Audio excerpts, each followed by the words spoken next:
Welcome back in the huddle, talking Scienceville Hilltopper football with head coach Stacy Carter.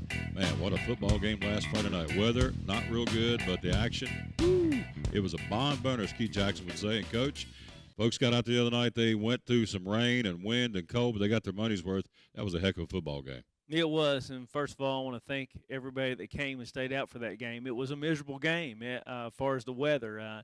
It kept getting worse. We were hoping it was just going to mist a little bit, and we were going to be okay. But as the night went, it kept getting worse. The rain was harder. The wind got harder, and it was hard elements to play in for sure.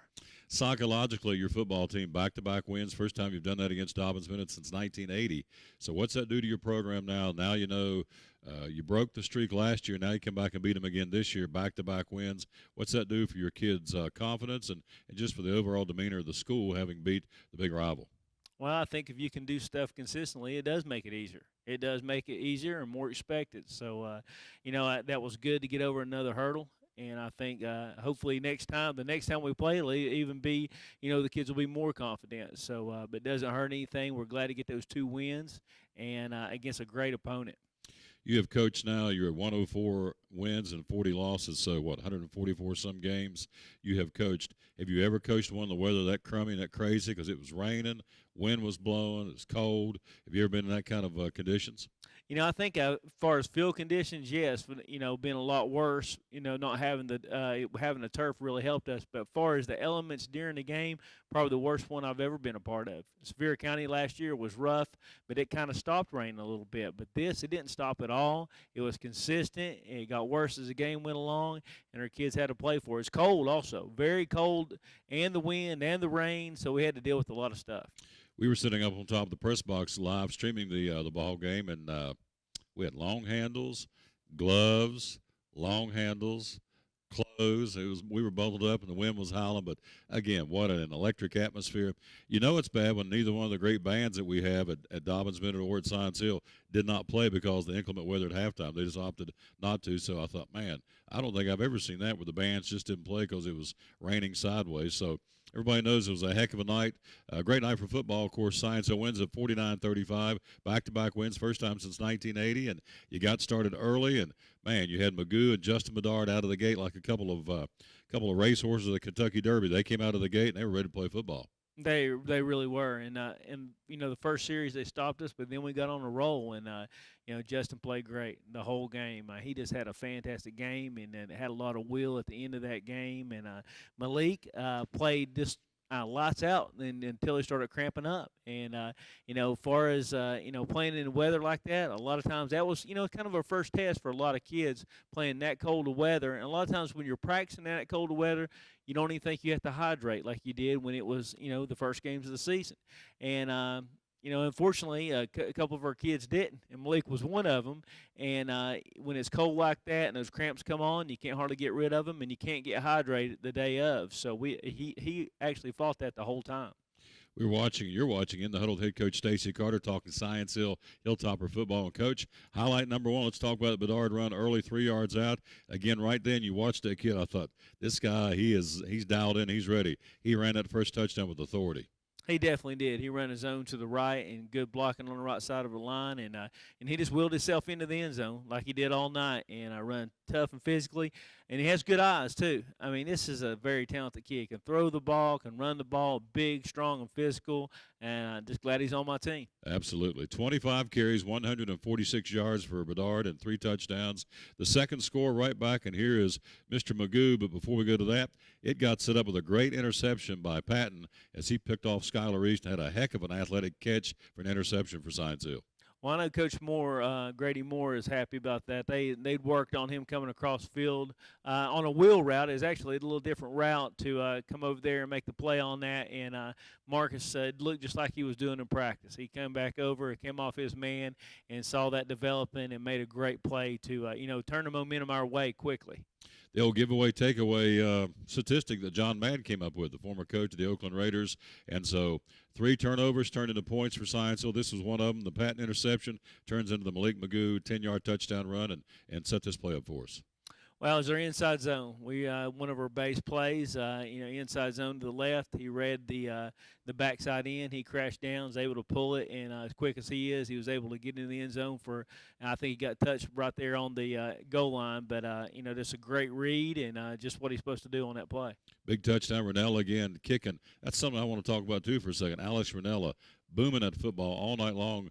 Sometimes kicking into the wind, certainly the rain. Both in the point afters and certainly the kickoff.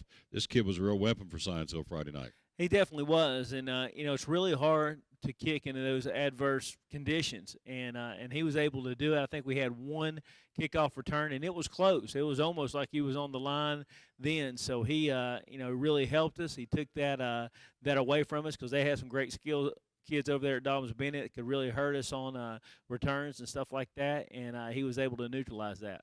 For folks out there who've never played football, describe for us what it's like on a Friday night or any night. Rain's coming down, trying to look up and trying to catch I'm sure a football that felt like a center block deeper into the evening, the colder it got, but trying to catch that ball. It's slick and it's wet, trying to hold on to it. I would think that'd be very tough to do.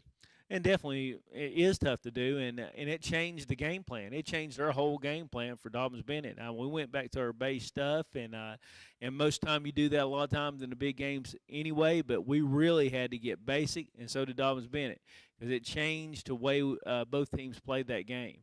So good thing about it, we see in a couple weeks, we got a whole game plan we didn't use, so that's a good thing. We can see with it works, but it really changed things, and it really made everything a lot difficult. Before the break, let's go and pick up this last touchdown, first quarter run by Malik Magoo from 1 yard out. Set this one up.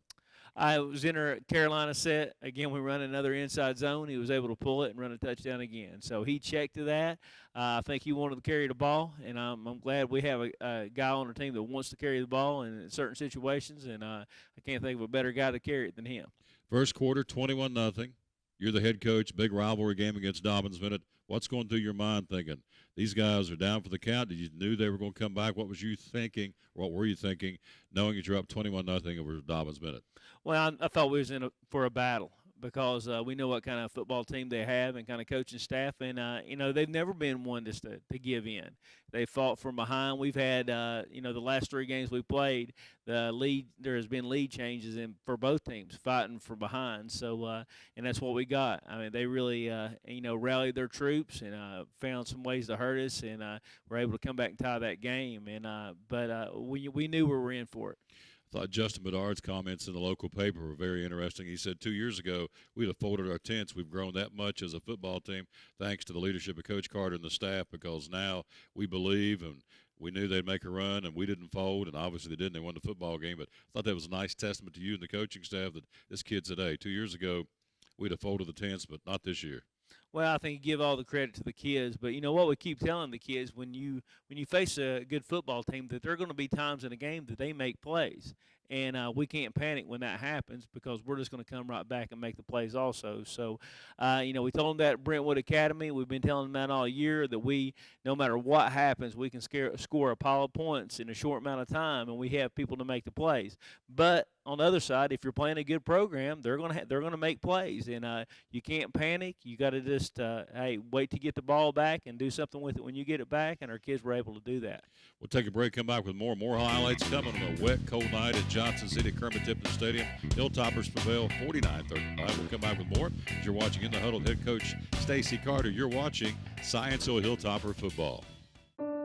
From the day they're born, there's one thing most Johnson City families look forward to. Sure, for the baby to be healthy, smart, and happy, but also to be a topper, a Science Hill Hilltopper, for them to be part of one of the best high schools in Tennessee, where they'll be academic achievers, make friends for life, and play sports like no one else.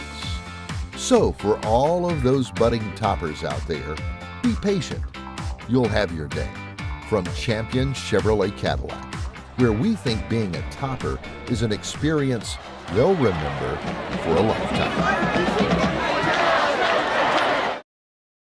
Wake up to a new, better breakfast. It's Golden Corral's tastier than ever ultimate weekend breakfast buffet. For one low price, it's our new buttermilk pancakes, bacon, sausage, signature omelets, and more. Juice included. It's a better breakfast, and it's only at Golden Corral.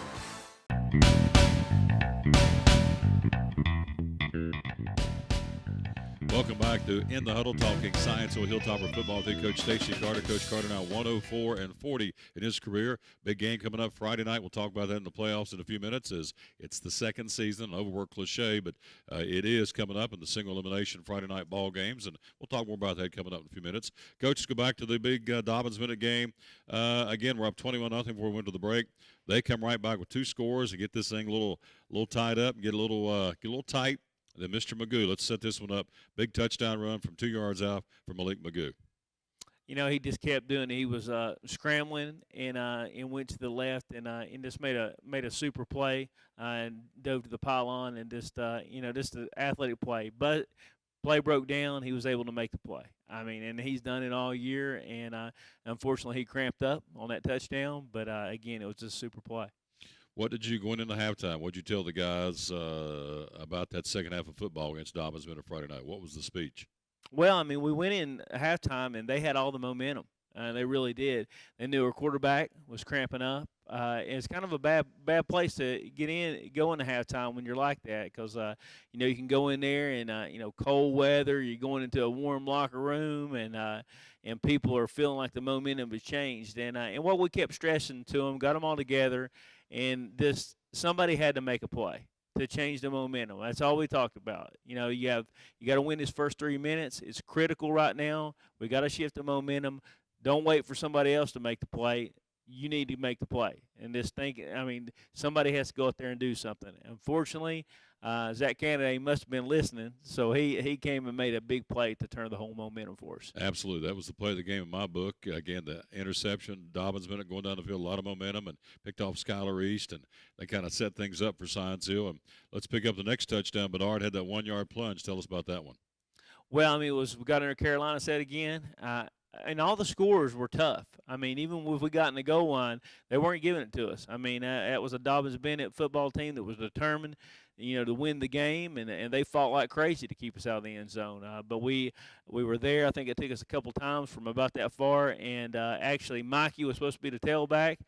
He thought Justin had a hot hand and thought he was the one to carry it, so he went to be the blocking back, selfless of him for sure. And Justin took it in for us. Wow. That's really neat to hear a kid saying, Coach, he's hotter than I am. Put him back there. That's really neat. Well, I think Mikey understood the situation, and it got to be that, hey, winning was the most important thing. And he knew that we needed a tough physical runner when the rain was like it was. And, you got a 215-pound guy going there from 1 yard, or you got a 175, 180-pound guy. So the big difference, and that's it's just being a teammate, what that is. You can still go and watch the replay of the game. Just simply go to livestream.com and type in Dobyns-Bennett at Scienceville football. You can still watch it. It'll be up for, I think, 25, 30 days. Be archived, so you can watch it. Certainly watch it this week anyway. So simply go to livestream.com, and type in Dobyns-Bennett at Scienceville football, and there it'll be. And you can watch what we're talking about. Coach, Kennedy's INT huge, but I'll tell you what. 3rd and 19. I go back to Coach Jenkins 2 weeks ago calling Malik Magoo Houdini. Now you see him, now you don't. 3rd and 19, this kid made the play along with Elijah Mathis, and then once he made the catch, you guys downfield threw some great blocks for Elijah, but this is one of those that's just God-given. I mean, Mathis made that catch and made that run, and that's something you can't teach, and set this great play up because I thought this was a backbreaker for Dobyns-Bennett.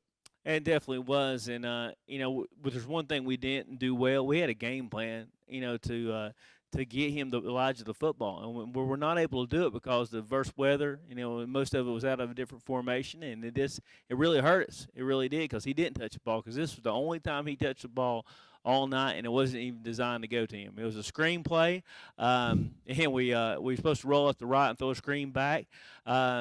Fortunately for us, our O-linemen didn't get where they were supposed to be. They were supposed to be downfield, and 50 was really the only one that got downfield at all. He was about 3 yards away from the line of scrimmage. Malcolm was still standing at the line of scrimmage, but Malik was able. He saw it when it was developed. It wasn't going to work, and he was able to scramble around, threw the ball to a short pass for Elijah. He cuts back all the way behind the line of scrimmage, and cuts all the way back to the other side of the field. Guys blocked all the way down. Mikey had a big block right down to help him score right down on the 1 yard line. And that's a good hustle by our guys. It was a little bit of a controversial call. There's some question about whether it's a lineman downfield illegally, but you went back and watched the film. That was not the case, right? whether it wasn't been, it should have been. But we we just didn't get downfield. So it was one of those things. I don't know what it says about our screen game, but definitely wasn't supposed to be like that. But fortunately for us, it didn't work out. I mean, it was one of those plays, and our just our athletes and our Elijah just made a football play, and Malik did, and it stood, and it was just great momentum for us. Absolutely. Broke the tie, of course, puts them up 42-35. Hilltoppers with Renella's kick, and then the nail in the coffin, Justin Bedard's run. Again, there again, great plays all night long. I thought this kid, I'm almost going to call him Bruiser. I don't know, huge play down the field, turned the corner, and takes it in from 41 yards out. Heck of a run by Bedard, his third touchdown of the night, to really kind of put the exclamation point on the football game for Science Hill and set this one up for us. Well, we got the ball, and we wanted to kill the clock. It's one of the only times you'll see us waiting for the 25-second clock to go all the way down. And then, Justin carried it about every time. I think Malik carried it a couple times just to help move the chains. But it was all Justin coming down, and that offensive line. An offensive line that's really stepped up and made the plays. And everybody in the stadium, everybody on the other team, all our other coaches knew that we were running the football to run that out. And for them to be able to do that and to get the big fourth down conversion we got on the sneak, and for him to bust that at the end, it was just, just outstanding what our kids were able to do, and to will that to a win. They could have laid it down on the ground. We could have not made it right there and let them go in and beat us, but our kids were, fired up and really just a great team effort all the way around. Absolutely. Bedard again finished the night 146 yards on 25 carries, 3 touchdowns. And again, in the local paper, he gave credit where credit was due. The offensive line, again, as you said, played lights out Friday night. Tough conditions. The Hogs got in there and had the Waller against a very big defensive and strong defensive Dobyns-Bennett defensive front. And yet they did their job and executed. And as we said, put 49 points on the board. But Bedard gave credit to the Hogs up front, which he should have, because they did a great job Friday night. They did a super job. And there was a lot of people in the box. Usually when somebody does that to us in dry field, we'll just throw the ball all over you. But, good game plan by them. I mean, they knew we were going to have trouble throwing the football with all the weather, and they stacked the box, and we still were able to run the ball with 7 people in the box at all times, which is pretty impressive for our offensive line.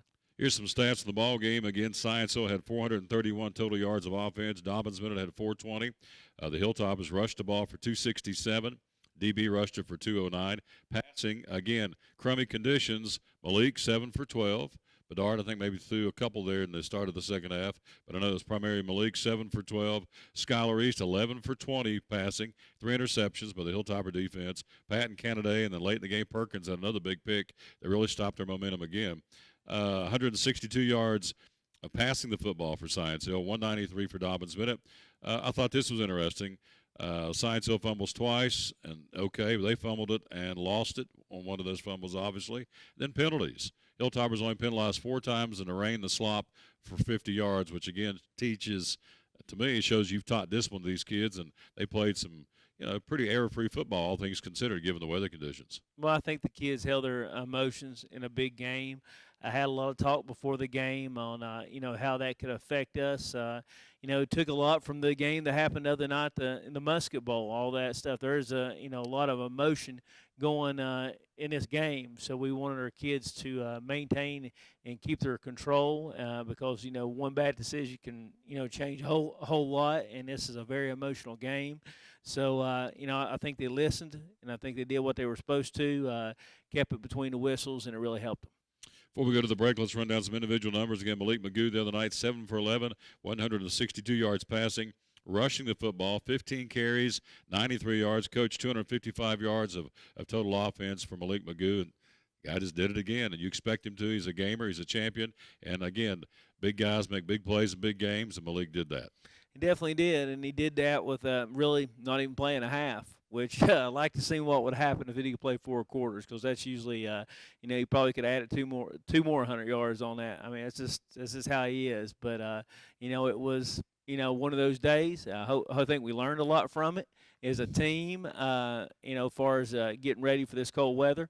It's a new territory for us. We haven't been here in a long time, especially these kids playing in the cold. So, hopefully we can do this for a lot longer this year, and we can get used to these conditions. Going deeper into the playoffs, that's the goal. Of course, it starts this coming Friday. We'll take a break, come right back, and we'll talk about that, and also talk about the defense. We put up 49 points, but we held a very good Dobyns-Bennett team to 35 points. You say held them, but there were some big plays made. We've talked about a couple of those, but there's some other kids we want to say thanks to and pay tribute to on the defensive side of the football for the Hilltoppers, and then also get ready for the opening round of the 6A playoffs this Friday night. Who we playing, and get a scouting report about who it is, and Coach Carter will have that for you as we come back. You are watching, again, in the huddle, head coach Stacy Carter as you watch Science Hill Hilltopper football.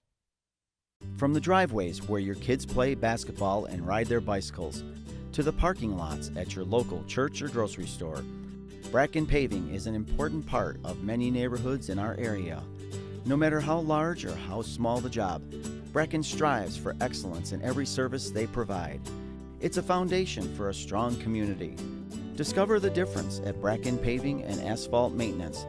Give us a call or visit us online at brackenpaving.com.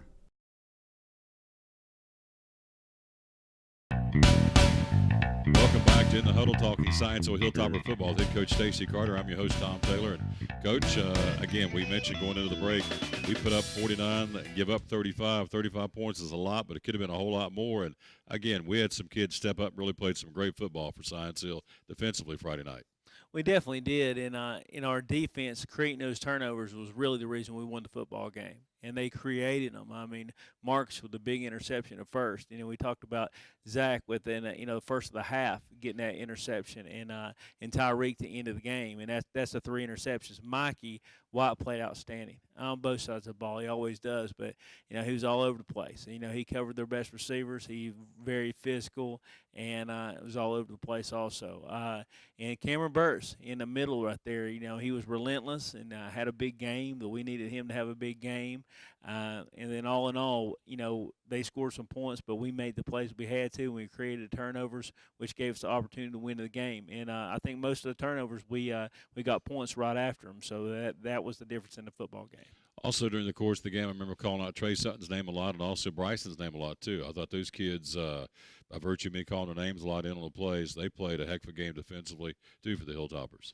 Well, I'm sure they had a plan for Trey. Because he's our best defensive player. He really is. He's all over the field. He's hard to block off the edge. Bryson, the good sophomore linebackers, we have him and Cameron Hill in there, and glad to have him back for the new next 2 years, but they're playing better and better every week, and the kids really just fought. They fought when they had to, and was able to make the big plays. Well, to wrap this thing up before we move on to the opponent coming up on Friday night, Bradley Central, summarize this football game. Big one for Science Hill, beat a great opponent. May see him again in a couple of weeks, but again, your thoughts on beating Dobyns-Bennett Friday night?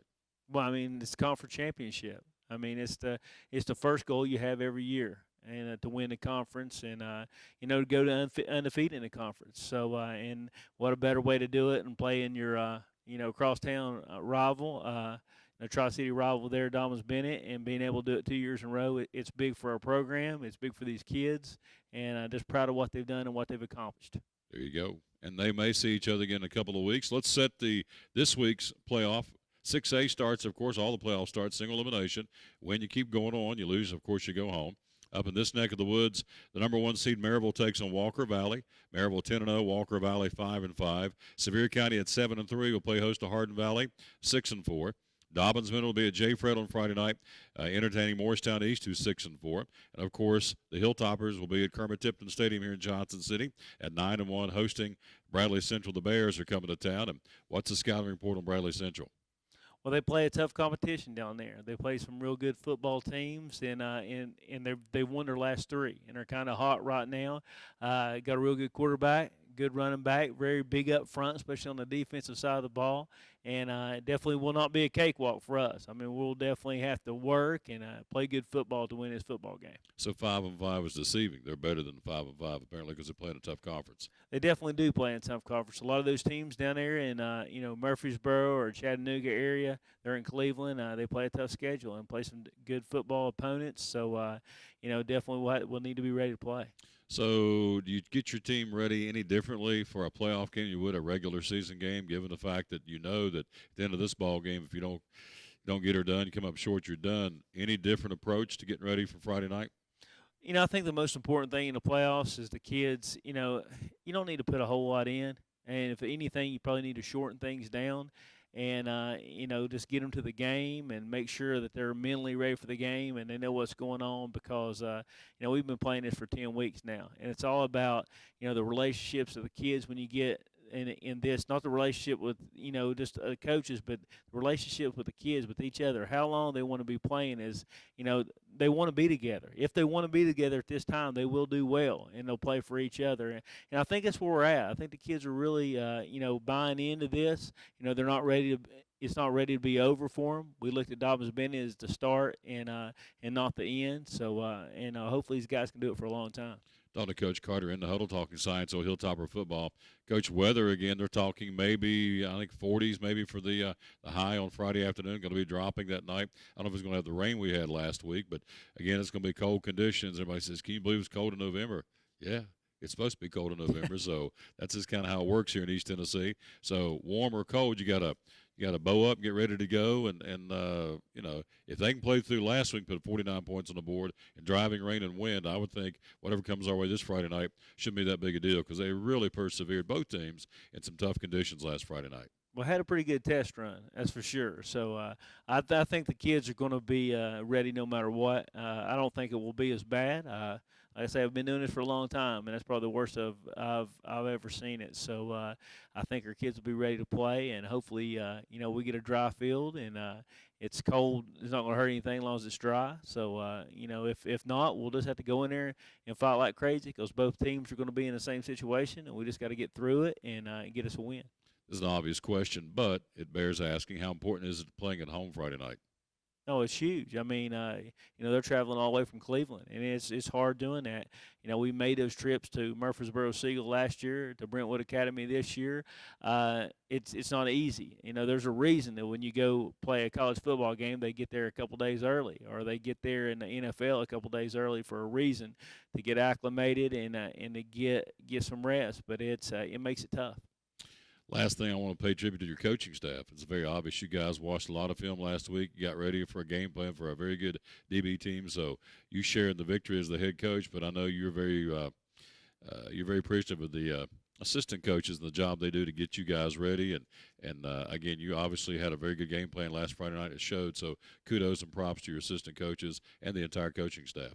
Well, they're great guys. They're great people. Number one thing, I don't know how good any of us are coaching, but there are some real good men for our kids to follow, and they work hard, and they're just always trying to help the kid out, no matter what, and just proud of what they've accomplished, and I'm glad to be around these guys and feel very fortunate to be around our coaching staff. I think they're pretty good coaching staff. They're 9-1, getting ready to take on Bradley Central on Friday night at home here at Kermit-Tipton Stadium. Coach, we'll talk to you next week. Good luck, and go Hilltoppers. Thank you. Yeah.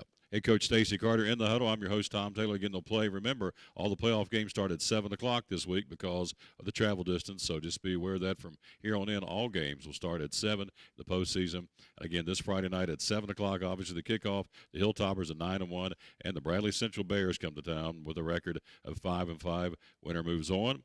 Loser goes home. If DB wins, you know the setup.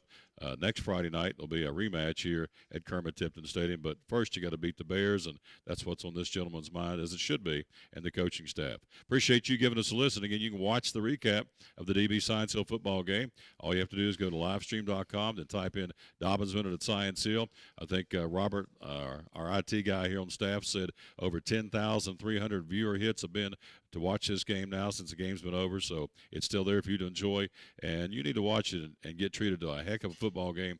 Great athletes on both sides of the field last Friday night when the Hilltoppers win for the second time back-to-back over Dobyns-Bennett since 1980, winning that ball game 49-35.